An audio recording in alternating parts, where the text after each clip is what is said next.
ওরাকা ইবনে নফেল আসলা আগর কিতাবর বড় আলিম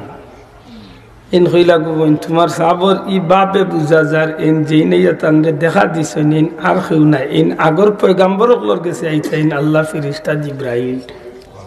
গুরু কা সুবহানাল্লাহ বুঝতাম কিলা যে তুমি খান্দার তাকিও তাকিয়া দেখিও যদি তুমি দেখা অবস্থায় ইন আইন আর ওই সময় তুমি মাথার তনে কাপড় হরাইলাও পরীক্ষা করিও যদি আইন দেখা যায় তে বুঝিয়ে আইন ফিরিস্তা না আইন শয়তান আর যদি কাপড় ফালাই দেও আর যদি আইন হরিয়া যান গিতে বুঝি লাগি আইন ফিরিস্তা জুড়ে হয় সুবহানাল্লাহ মাথান বুঝাইতে পারছি এর দায় আমরা পীর মুর্শিদ ফুলতলি সাহেব কইতা যাবে তিনটে কাপড় মাথার তনে ফালাই দিলে ফিরিস্তা হল যান কি এটা হাদিসের কথা রহমতর ফিরিস্তা হল কাপড় মাথার তনে ফালাই দিলে বার হয়ে যায় হরিয়া যান কি হযরত খাদিজায় পরীক্ষা করলা যে মাথাত কাপড় দিলে এই তাকই আর মাথাত কাপড় হরাই দিলে এই খোকাইন যাইনগি আইয়া কইলা আর 12 রাকা ইবনে নফল তখন তাই উঠিয়া কইলা যে এই নিশ্চিত হযরত জিবরাইল আলাইহিস সালাম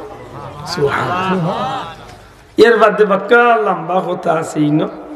ওরা ইবনে নফল খাদিজারে ধন্যবাদ দিলা স্বাগতম দিলা আর কইলা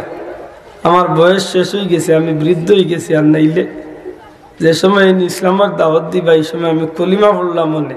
যে সময় মক্কার মানুষে তানকে মারিয়া বিদায় করবা এই সময় আমি তার লগে সাহায্য করলাম মনে সুবহানাল্লাহ অনেক কিছু হইলা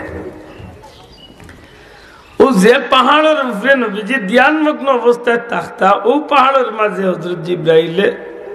সূরা আলাক লিয়া নাজিল হইলা সূরা আলাকর প্রথম 5টা আয়াত ও সব পয়লা নবীরা ইয়া জিবরাইলে মাথাইরা কিতা ইকরা হে মুহাম্মদ সাল্লাল্লাহু আলাইহি ওয়াসাল্লাম আপনি পড়ুক আমরা আঞ্চলিক ভাষার মাত বুঝা গেছাম বইয়ের ভাষা হইল যে আপনি পড়ুন হে নবী সাল্লাল্লাহু আলাইহি ওয়াসাল্লাম আপনি পড়ুন অর্থাৎ জিবরাইলে কইন ইকরা ইয়া মুহাম্মদ ইকরা আপনি পড়ুক আল্লাহ রাসূল সাল্লাল্লাহু আলাইহি ওয়াসাল্লাম ফরমাইন আমি কারি না আমি পড়তাম জানি না ওনার মাঝে একটা তর্ক আছে নবী পড়তা জানেন না এই নবী অশিক্ষিত আসলা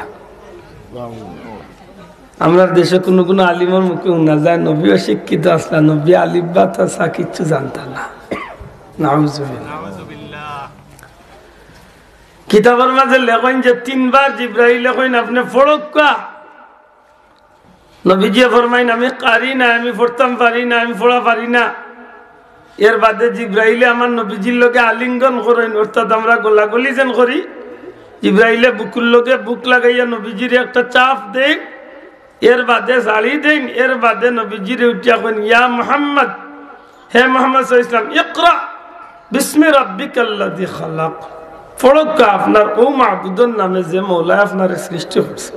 সুবহানাল্লাহ তাফসীরের কিতাবত তর্ক আনছুনি না যেমনে খালি নবীজির ও কথা আন কইলা সাথে সাথে আল্লাহ রাসূলের জবান দিয়া তিলাওয়াত আরম্ভ হই গেল সুবহানাল্লাহ একটু আগে কইলা বাইন পড়া জানেন না এখন দেখি সারা আয়াত পড়িলা ওইগুর তর্ক আনছুন সমাধান দিছ যে জিবরাইলে পয়লা কইছই পড়ার লাগি কিন্তু কিতাব পড়তা কিতাব পড়াইতো এই পড়াই গো কিতা আল্লাহর নামের পড়া না শয়তানের পড়া আল্লাহরে খুশ করবার লাগি পড়তা না শয়তান খুশ করার লাগি পড়তা আগডুম বাগডুম গুড়াডুম সাজে ওতা পড়তা না কিতাব পড়তা ইকান তো জিবরাইলে আগে 3 বার কুর মাঝে একবারও কইছই কক আগে কইছই না যে সময় জিবরাইলে কইছেন আপনি পড়ক আপনি পড়ক আপনার আল্লাহর নামে তখন আমার নবীজি আল্লাহর নামে পড়া আরম্ভ করেছে সুবহানাল্লাহ বড় করে কক সুবহানাল্লাহ তাইলে নবীজি পড়া না জানলে এই পড়া আরম্ভ হয় কিলা বলে এই পড়া আরম্ভ আর পিছনে একটা কৌশল হইল নবীজির কথা হইল তুমি জিবরাইলে কইরা আমি পড়ার লাগি কিন্তু কি জাত পড়া পড়তাম যে পড়া আমার শয়তান খুশ হই বউ পড়া আমি পড়তাম নি বলে না বলে কি জাত পড়া পড়তাম কেন তুমি কইছো না এটা আমি আগে 3 বার পড়ছি না যে সময় কইছো আল্লাহর নামের পড়া পড়তাম তখন আমি আর দেরি করছি না আমার আল্লাহর নামের পড়া শুনি আমি আরম্ভ করেছি